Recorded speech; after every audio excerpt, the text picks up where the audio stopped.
Yan. So, naka-plastic pa siya. Tanggalin natin yung supot mo. Yan. Parang cellophane. Ito siya. So, gaya nung nauna, yung SD cam, ito, nabuksan ko na rin, pero i-represent ko lang sa inyo. This is, tawag natin yan. This is Gopro Hero 7. So, ito yung sinasabi ko last time na gagamitin nating camera. Supposed to be guys is dalawa sanang ganito yung gagamitin natin for motovlogging together with yung body na sinasabi ko. Pero as all you know, kasi itong GoPro is medyo pricey siya. So yung budget natin for setup natin for motovlogging is kumbaga medyo kaya naman, pero medyo ano na ako, perang pricey na masyado. Pinangutang ko pa nga itong pinambili ko ng mga gadget na to eh. So shout out Engineer Lukyao. So sa yung isang way kung bakit nagmaterialize yung motovlogging career natin siguro. So siyang tumulong. Engineer Lukyao, salamat, shout out sa'yo. So eto na siya. Yan. So by the way po is nabili ko to sa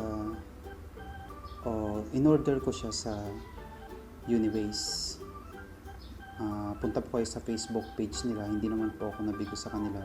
So binigay nila to ng kumbaga that day, and then na-receive ko through COP ng LBC. So doon ko na lang din siya binigyan, kumbaga cash on pick up. So ito yung item, kontento po ako. So kung halimbawa gusto niyo rin umorder, nahihirapan kayo maghanap kasi honestly sa mall ito ang laki ng diferensya talaga. So around, ako nagkakamali nung nag-canvas ako, ito is nabibili sa mall, hindi ko na i-specify yung mall, pero nasa 21,000 siya. Yung Hero 8 ata is nasa 23-24. So yung difference napaka layo, kasi ito nabili ko lang siya ng 16,130. So including shipping fee na po siya. So kung yung mismong item lang siguro, i-less nyo na lang yung 350 sa 16,130. So kung i-less nyo siya, that is bahala na lang kayong mag-subtract dun sa bobo ko sa natin. So i-subtract nyo lang yung 350 na shipping fee doon. So yun siya, yun yung presyo niya. So kita yung difference, kahit sabihin natin 16,130, comparing dun sa 21,000, napakalaki ng diferensya. So ito, may warranty rin siya, may resibo. So thank you Uniways. So bisitahin nyo po yung Facebook page nila. So marami pa silang item. So halimbawa gusto nyo rin bumili ng ganitong pricey para sa akin honestly, so check nyo po yung page nila. So bubuksan natin ito. Actually nabuksan ko na siya. Hirap na hirap pa nga ako nagbukas dito ng itong portion na to. Yan, napunot pa nga. So yan, tanggalin natin dun sa box mismo. So paano ba ito? Ginawa ko yan. Yan, mas madali na siya ngayon. So nakikita nyo pa lang sa packaging, ito, hindi siya normal na yung parang plastic lang na parang salamin nga siya kung tutusin. Salamin ba ito? Salamin. Makakaroon na rin siguro tayo ng konting comparison about this GoPro Hero 7 and then yung first video natin na SG Cam SG6 Legend. So yan, tago ko lang muna to. Yan, so punta tayo dito. Malit lang yung box. Tanggalin ko muna to. I-highlight natin tong GoPro Hero 7 mamaya. Natin. So nakikita nyo pa lang sa packaging, malalaman nyo na kung bakit kumbaga pricey ito. Maraming nagsasabing kumbaga maraming lumalabas na camera na sinasabi nila is GoPro killer daw. Pero ako, titingnan mo rin talaga sa quality nung sa video, magaganda din yung iba. Pero compare to this one, iba talaga siya, promise. So worth the price din siya. So i-review natin to mamaya, ilapag muna natin to dito. So dahan-dahan. So para sa akin mahal siya. So, ito yung box niya, maliit lang. So, kung napapansin nyo, yan, maganda yung box. Buksan natin kung anong makikita natin sa loob. Yan, nakikita nyo, hirap na hirap ako magbukas dito ng una. So, paano ba ito? Buksan natin. Uy, bilis lang. Yan, so, ito siya. Makikita nyo yung laman na ito. Ito lang. So, ito yung charging cable niya. Yan, for transfer ng data na rin siguro. Hindi ko pa sure kasi hindi ko pa siya nasusubukan. Meron tayong flat mount. Meron tayong curved mount. Siguro sa helmet din. And we have isang piraso ng battery. And then, yung nasa loob pa is we have the manual. Dahil, tanggalin ko lang. Okay, patanggal. We have the manual. So, manual. Ito actually, manual. Actually, hindi siya, para ano lang siya, hindi siya manual na ano. Para siyang mga tawag dito. Yung tipong reminders. Pag mga disposal ng battery, mga sinasabi dito. In different languages. Tsaka ito. Yan, sticker. Yan. So ito pag-iisipan ko pa kung saan ko ilalagay as usual, gaya ng SD cam. And then we have the Gopro. Ito yung kumbaga yung guide lang kung paano tanggalin yung mga basic yung tinatanggal dyan. So nakatulong to sa akin lalo sa portion na ito mamaya. Specify natin dito ako medyo nagkalangan. Yan. So ito lang siya. Basic. Yun lang yung laman. Not unlike the SJ cam talaga na punong-puno. Yung box ang dami nakalagay. Ito lang siya. Napaka-basic. So, yan. Tabi muna natin to. Punta tayo dito. Ito pala yung battery. Guys. Ito siya. Kasama na rin siyang isang pirasong battery. So, ito. Ilagay natin siya dito sa unit mamaya. So, titingnan muna natin yung usual physical appearance. Kung mapapansin nyo, maganda yung pagkakagawa talaga nito. Ito, may mga screen protector pa siya. Ayan. Screen protector yung nakalagay ng pawikan. Ayan, may mode siya, touchscreen siya, dual screen din siya. So, may casing siya. Ito, napakaganda yung quality, parang napakatibay. Ayan. So, buksan natin siya. Lagay natin later on yung battery. Ayan. Tabi muna natin itong mga tinato baka mawala.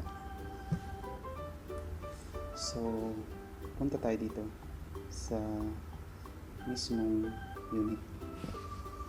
So, tanggalin natin siya sa pagkakalagay dito sa casing. Protective casing ito. Guys, may first time yung bumili ng ganito. Dito rin ako nag-alangan dati. Parang kung tatanggalin mo kasi ko yun. Medyo persado. So, nakakapag-alangan. Huwag lang kayo matakot yan. So, pag natanggal nyo, ito na siya. Yan. So, tatanggalin natin itong camera. Dahan-dahan lang para hindi masyadong magasgas. Although, hindi naman natin iwasan yung gas-gas kung minsan. Dahan-dahan lang natin.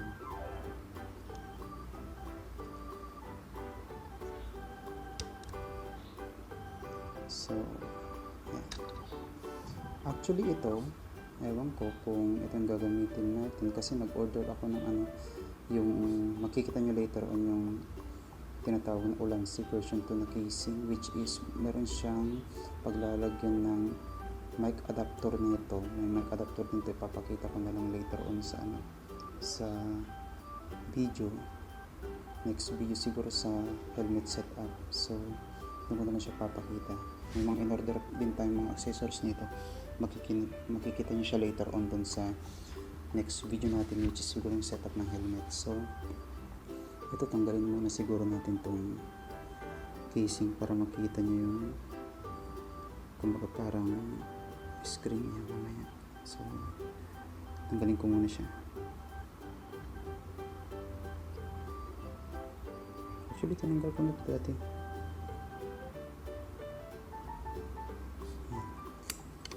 So, yan siya. Tago muna natin to. Ito, physical appearance. Yan.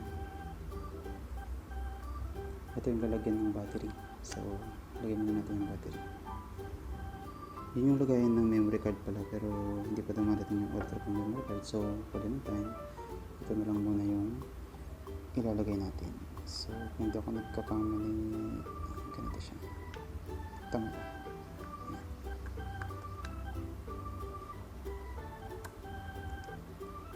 So, maganda itong yung mga lagayan ng battery. Ano siya, makapansin nyo talaga matibay. Maganda yung pagkakagawa. Ayan, pindutin nyo muna sa kanyang slide. Same with this one. Ito. So, ito is, kumbaga nandito yung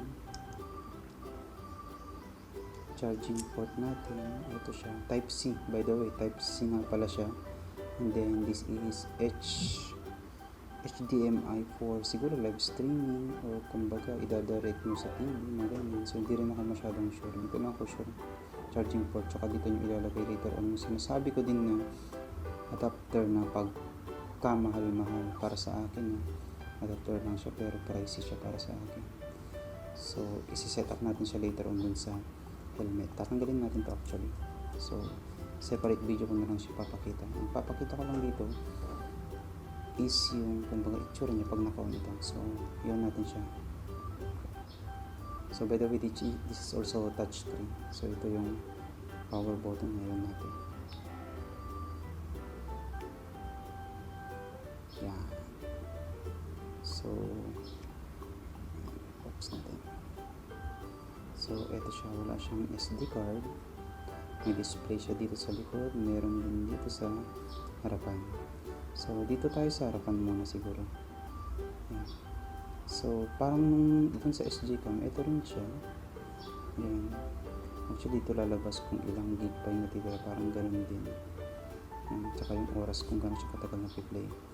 Not unlike dun sa SG cam, actually ito, yung sinabi kong pinakamataas. Actually, may 4K din yung 4K tsaka 2K yung SG cam, pero yung sabi na interpolated, parang kumbaga hindi nakasagad, parang in between lang siya. So, actually, parang pinaka-the best natin siguro yung 1080-60. Pero ito, ang maganda talaga dito, kaya ko siya nagustuhan is, meron siyang 4K talaga. Legit na 4K. So, makikita nyo, ito yung 1080. Meron pa siyang 4K dito. So, yan. Meron kayong mga option dito. Yan. 4K, 2.7K, itong hyper smooth stabilization, meron siyang maganda siya actually. Ang rason ko kung ba't ako bumili ng ganito talaga, kung ba't itong pinili ko is, kumbaga ito sasabihin ko na, yung SJ cam kasi is, kumbaga pag inon mo yung stabilization, para siyang nag-zoom in, so nalilimitahan yung coverage ng camera. Pero ito kasi, kahit i-on mo yung stabilization tapos nakasagad yung resolution mo na mataas, tapos kumbaga naka-on din yung stabilization, yung kumbaga yung wide ng camera pasok na pasok pa rin siya dun sa ano. Gusto kasi pag nagda-drive ako, nakukuha yung dashcam tsaka maluwang talaga yung view, hindi gaya ng limited siya. So later on magpapalit din tayo ng camera ni yung isang kabady natin. So, siguro for the meantime, yun din muna. Kasi maganda rin yung quality ng video. Pero yung kumbaga yung wide lang nung coverage ng camera ang talagang concern ko doon. Pero yung quality okay na ako doon. So, ito yung maging itsura niya. Dito mayroon tayong, actually chinarge ko na yung battery nito. Yan. Meron din tayong accessories nito doon na lang sa paglalagay natin doon sa helmet. Doon ko na lang din i-present. So, yan. Tingnan natin, check natin yung ano dito. Actually, yung mga resolution, FPS. FPS is frames per second. Ang pagkakaintindi ko dito sa frames per second is, kung mas malaki siya, parang ganito, yung basic noon, di ba yung unang mga drawing noon is ano, kumbaga dinodrawing nila kada page, tapos igaganyan mo, tapos gaganyan, parang gumagalaw. So ang pagkakain nito, ito siya, kumbaga kung mas malaki yung frames per second niya, kung ipi-play mo siya ng slow mo, maganda, hindi parang ganito. Tingnan niyo tong kamay ko. Yung mataas ang frames per second pag i-slow mo siguro, kasi kumbaga mas maraming page siya na ginamit eh. Parang ganoon kung sa papel sana, parang gaganyan. Napaka-smooth. Hindi ganong pag mas maliit, siguro 30 or whatsoever, mas maliit dyan. Kasi may 120 pa sa pagkakaalam ko. Hindi pong ganyan. Parang exaggerated na lang yung gaganyan-ganyan. Gaganon-ganon siguro.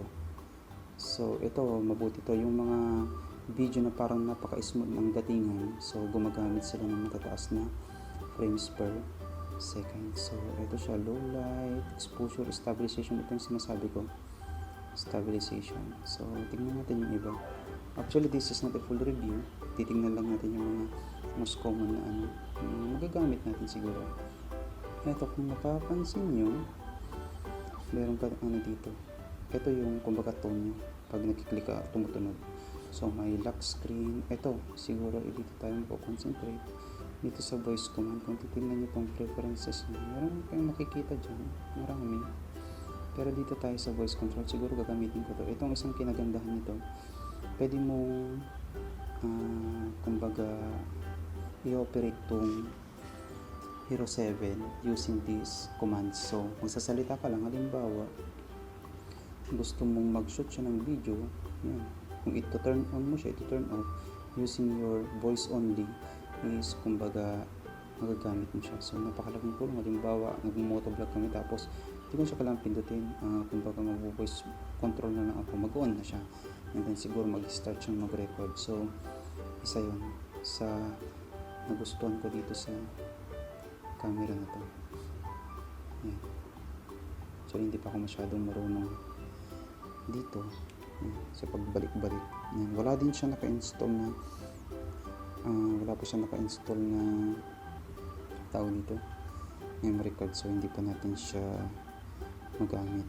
So tignan natin yung ibang ito, looping, video looping. Actually ang alam ko dito sa looping is from time to time may oras siyang nagre-record. Pakicorrect na lang ako kung hindi, kasi hindi rin ako masyadong familiar. Binuksan ko lang to pero hindi ko pa alam yung ibang dito. Hindi ko pa nga ito nakukonek sa cellphone, kasi pwede rin siyang i-connect kasi wifi din siya. Gaya ng SG cam, pwede rin pala sa i-connect sa cellphone. So yan. Ano pa ba? Ano pa tayo? Ito, photo. Actually, pwede siya sa photo, pwede rin sa video. Video. Yan. So, yun lang naman ang pinakarason ko. Yung tayo sa summary. Pinakarason ko kung bakit ako bumili ng ganito, kahit medyo mahal siya compared to the SG cam, is siguro kung sa underwater, hindi mo na kailangan ng casing ito. Actually kahit ito lang, pwede na siya. So huwag lang siyang lalampas ng 10 meters, so below water level.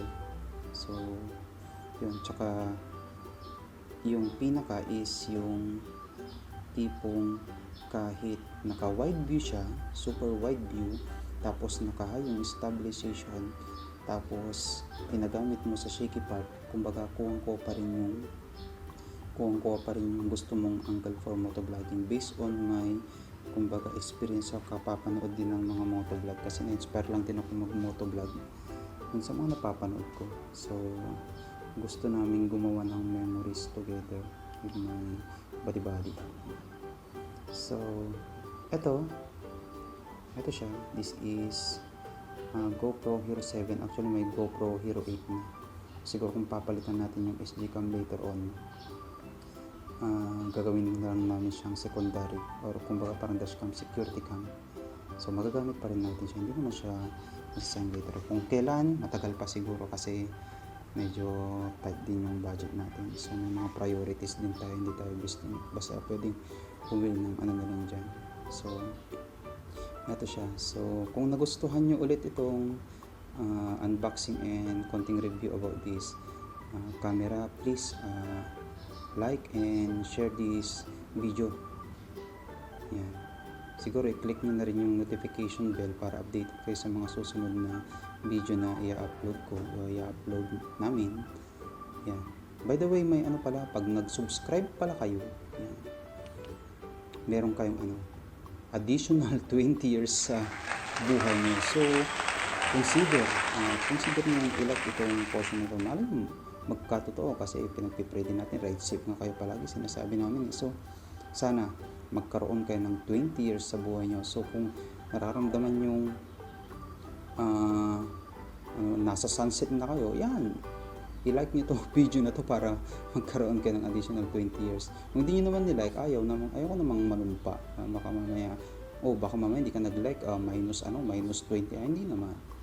So, pinagdadasal ko lang na kayo magsusubscribe is mabuhay pa kayo ng 20 years additional kung kailan man kayo mamamatay, mga ganyan siguro.